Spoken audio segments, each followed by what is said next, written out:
Dans 6 mois, jour pour jour, les Jeux Olympiques devraient s'ouvrir à Tokyo. J'y mets un conditionnel car beaucoup d'incertitudes pèsent sur l'organisation d'un tel rassemblement en pleine pandémie. Pour les sportifs de haut niveau, cette période mêlée d'espoir et de doute est difficile à vivre.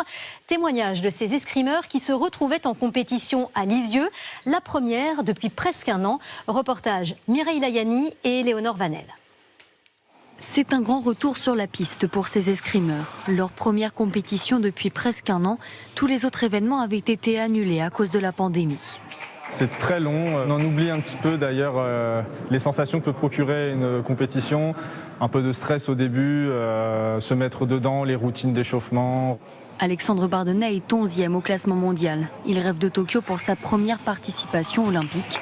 Mais difficile de se maintenir au plus haut niveau avec autant d'incertitudes.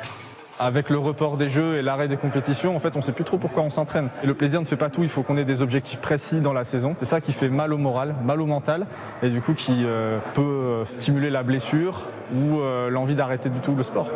Le manque de perspective, c'est aussi ce que déplore Ronan Gustin, même si ce champion du monde par équipe garde bien Tokyo en ligne de mire pour cet été. On doit s'adapter au quotidien. On ne sait pas quand elle sera notre prochaine compétition. Au début, on était prévu pour refaire une compétition fin janvier à Doha, ça a été annulé. On nous dit Budapest au mois de mars, ça a été annulé. C'est dur, mais on se tient prêt.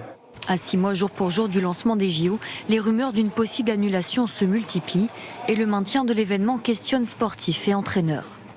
Je ne sais pas comment on va pouvoir réunir des athlètes qui vont venir du monde entier et surtout des athlètes qui sont en manque de compétition et pour certains en manque d'entraînement puisque dans certains pays, je pense qu'il est beaucoup plus compliqué de s'entraîner.